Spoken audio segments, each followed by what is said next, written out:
Nous allons lire du livre des psaumes,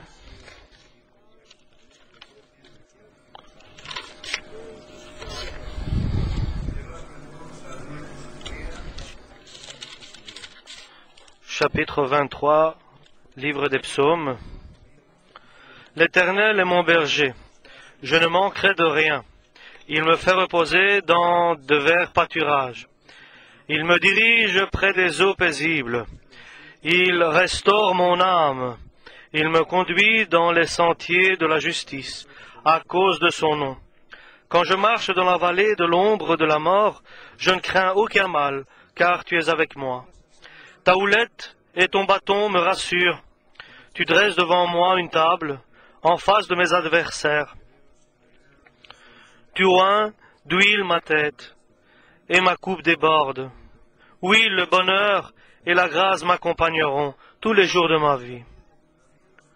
David, le serviteur de Dieu, un homme qui a été choisi, qui a été élu parce qu'il a constaté un cœur qui était selon sa volonté et un cœur qui était prêt à accomplir toute la volonté du Seigneur. Un homme bon, un homme que Dieu a aimé et lequel a aussi aimé Dieu. Jusque ces derniers jours, il avait l'expérience de Dieu dans sa vie. Dieu l'a libéré des agneaux qu'il avait. Il a libéré les agneaux de la bouche du lion et de l'ours qui voulaient les prendre. Et Dieu l'a guidé sur un différend qu'il y avait entre les Philistins et le peuple d'Israël. Et les Philistins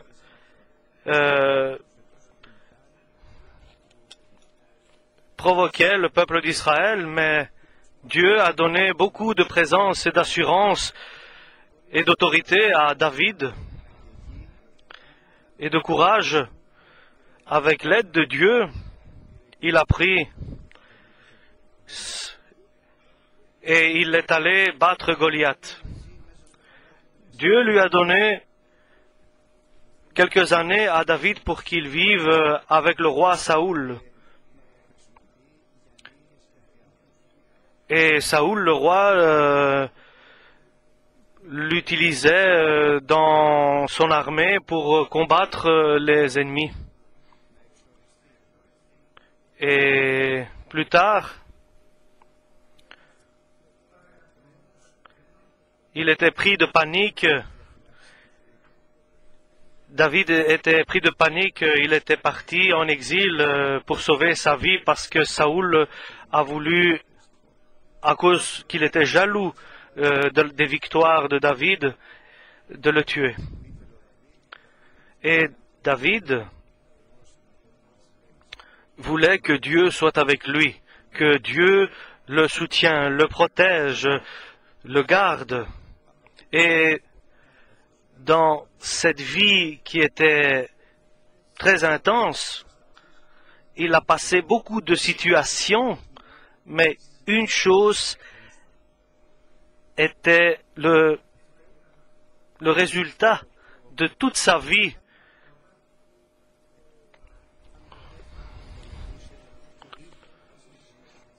Il y avait une chose que David désirait et souhaitait, c'est que le Seigneur soit son berger, et c'est pour ça que je me priverai de rien, je serai privé de rien. Mais si je suis privé de quelque chose dans ma vie, c'est parce que j'ai décidé, avec une ferme décision, et que je sois guidé et que je sois dirigé par le Seigneur lui-même. Et l'expérience qu'il avait lorsqu'il avait faim, le bon pasteur qui était son Dieu le guidait vers de bons pâturages. lorsqu'il avait soif, son pasteur le guidait dans des eaux de soulagement. Et lorsqu'il était dans des difficultés et il se sentait perdu, alors venait son bon pasteur qui était Dieu qui redressait la situation ou le problème. C'était le bon pasteur qui le guidait par des chemins de justice pour qu'il puisse bénéficier, jouir de la gloire de Dieu. Une belle ville, beaucoup d'expérience dans beaucoup de difficultés et de tribulations. Une belle vie, une vie bénie, glorieux Dieu avec lui, mais dans de grandes difficultés. Et ces difficultés ne sont pas diminuées, ils ont agrandi, ils se sont agrandis. Avessalom a été contre lui, s'est mis contre lui. Avessalom voulait le tuer. Il voulait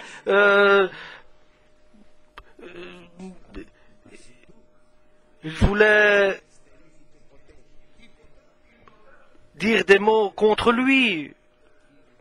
Mais David a pris la ferme décision d'être avec Dieu et de ne pas faire si Dieu ne lui demandait pas, lui donnait pas son accord. Et chaque chemin et décision était d'abord avec accord avec Dieu. Jusqu'à cet instant-là, Dieu était avec lui, et demain et après-demain, et toute sa vie, Dieu sera avec lui. Parce que David avait une révélation pour Jésus.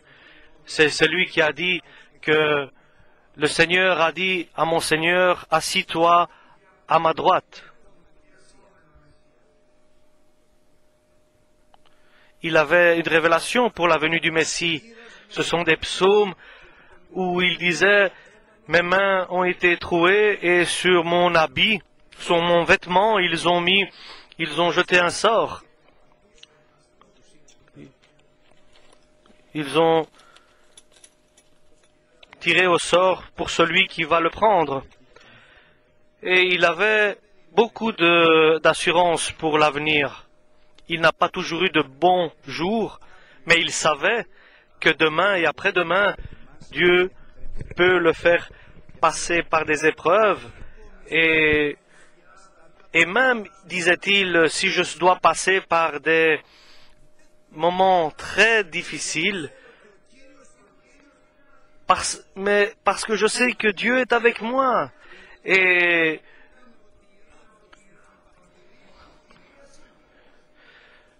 je sais, celui qui me console, c'est la main de Dieu, pour que je ne tombe pas dans chaque difficulté, et sa main pour que je puisse être soutenu par lui. Il avait beaucoup d'ennemis, David. Il ne savait pas comment se comporter vis-à-vis de ses ennemis. Ses ennemis agissaient avec beaucoup de malice, avec beaucoup de ruse, et ils préparaient des guet-apens, des pièges pour David, contre David. Mais David avait une certitude, une confiance en son Dieu qui était son pasteur jusqu'à la fin de sa vie. Toi, Seigneur, devant mes ennemis, tu vas préparer une table de bénédiction pour moi. Ils me verront et ils grinceront les dents. Il avait l'expérience du Saint-Esprit. Il avait connu l'amour de Dieu. Il avait connu la force du Saint-Esprit. Et il avait une certitude en lui spirituelle, au-delà du matérialisme et de la certitude humaine. Avec une totale certitude, il attendait la bonté de Dieu et le salut de Dieu. Je trouverai toujours devant lui grâce devant lui, et je jouirai toujours de sa bénédiction. C'est c'est une grande rétribution de Dieu à l'homme. Et l'homme, c'est un grand salaire de Dieu de savoir que Dieu est toujours avec nous. C'est une grande connaissance. Et il avait aussi beaucoup d'espoir, certain et sûr, que j'habiterai dans la maison de mon Dieu, dans des jours, de nombreux jours. Il savait qu'il avait une vie pour beaucoup d'années ici sur la terre. Mais il était certain aussi qu'il avait une vie éternelle à côté de Dieu. Et tout cela, chers frères et sœurs, et tous ces prouesses et tous ces réussites, c'était le résultat d'une expérience et d'une décision que le Seigneur est mon pasteur. Et il est venu assez tard. Il est venu après nous expliquer ce que signifie cela. Jésus disait, c'est moi le bon berger. Ceux qui sont mes agneaux entendent ma voix, ils comprennent mes paroles, ils entendent mes paroles et moi je les reconnais, je les connais. Il y a une relation de reconnaissance, comme le berger reconnaît son mouton du troupeau et le mouton reconnaît la voix de son berger. Et il reconnaît seulement la voix de son berger. Il y a différentes voix d'étrangers. Mais son cœur, son âme, son esprit est dirigé seulement vers la voix de son pasteur. Et il a une envie. Ils ont une caractéristique, c'est de suivre seulement le pasteur qu'ils reconnaissent. Mais il faut entendre sa voix, il faut le suivre. Mais ce qui est difficile pour l'homme est facile pour Dieu. Et il est très important et très significatif que Dieu vient créer et nous créer des agneaux, nous faire devenir des agneaux, ces agneaux, et des agneaux choisis, qui ont été élus, qui ont été séparés des autres, et qu'ils suivent les pas de leur berger, de leur pasteur. Et cette relation est unique. Le berger aime son mouton et le mouton aime son berger. Et dans la nature, il y a ces événements qui se produisent, il y a ces actes qui se font.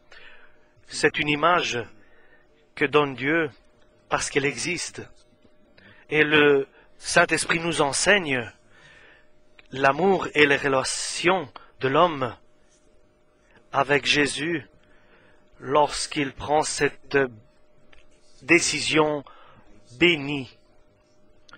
Que toi, tu sois mon berger dans toute ma vie, pour toute ma vie.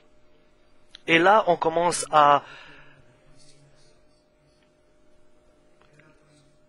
avoir des relations et de l'expérience spirituelle. Et alors se crée une relation où toute l'Écriture nous explique et ce que nous enseigne le Saint-Esprit, une relation spécifique. Et le mouton, l'agneau, ne perd pas ses caractéristiques uniques.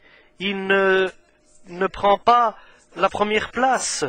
Il ne se met pas contre les autres. Il ne crie pas. Il ne prend pas un air de prétention, mais il aime être guidé, être dirigé.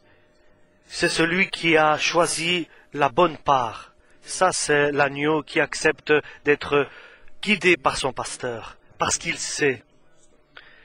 Il y avait deux femmes qui aimaient Jésus-Christ et ils croyaient qu'il était le Fils de Dieu. C'étaient deux agneaux du Seigneur.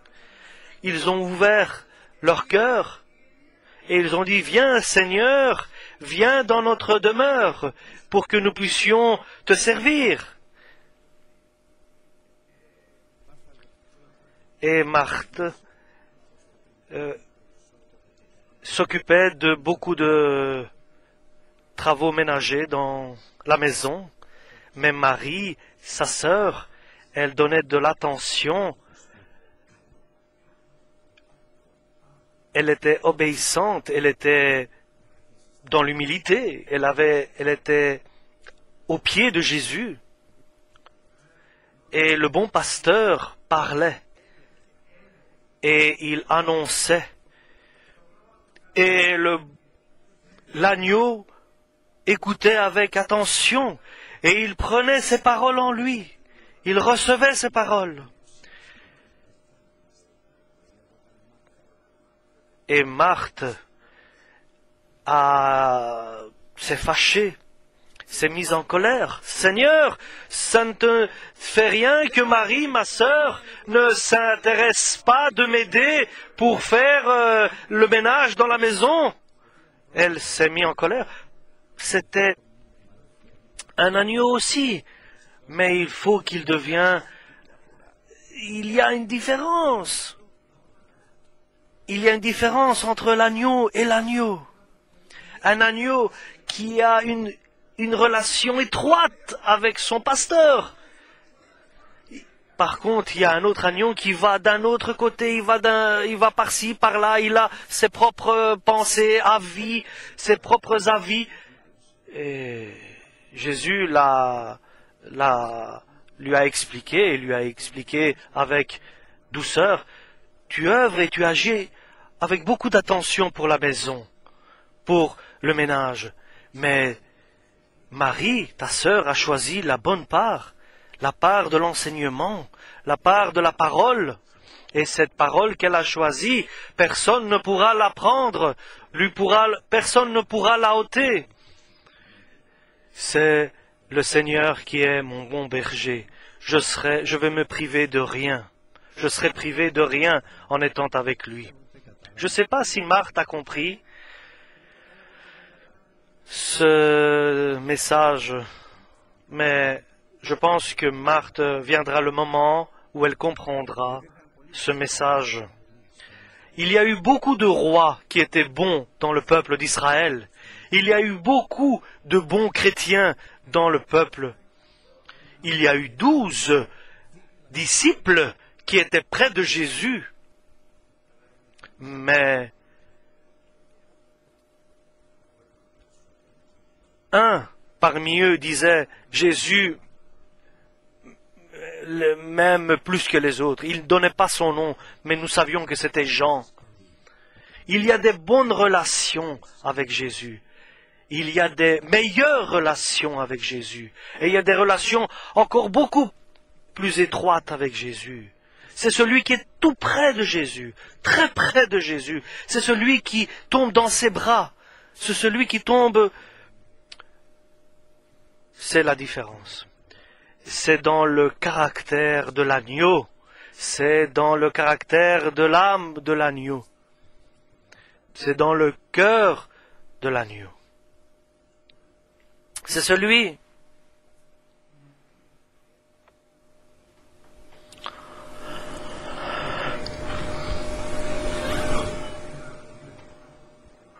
c'est celle qui avait un petit vase de parfum d'un grand prix et qui a dit, je vais aller le sacrifier. Et elle mouillait les pieds de Jésus avec ses larmes et l'essuyait avec ses cheveux, et elle a versé ce parfum sur la tête de Jésus. Et les autres ont commencé à s'indigner et à faire des reproches à cette femme. Mais attention, parce que l'agneau ne fait pas de reproches, ne s'indigne pas de ses actes. Tu es un peu éloigné de Jésus. Mais si tu vas avec douceur, tu vas approcher encore plus près de Jésus. Et Jésus viendra encore plus près de toi. Il viendra dans ton âme, dans ton cœur, et vous allez devenir un avec Jésus. Il y avait beaucoup de frères qui étaient bien aimés de Paul, mais il y avait peu qui avaient le même âme, identiquement. Ils avaient une âme ensemble avec des frères, parce que ils s'occupaient pas de leurs propres intérêts, mais l'intérêt des autres dans le Christ. Dieu nous appelle, Dieu nous invite pour que nous devenions un avec son âme, que nous ayons une âme, que nous ayons une âme identique, que nous devions un avec le Christ. Amen.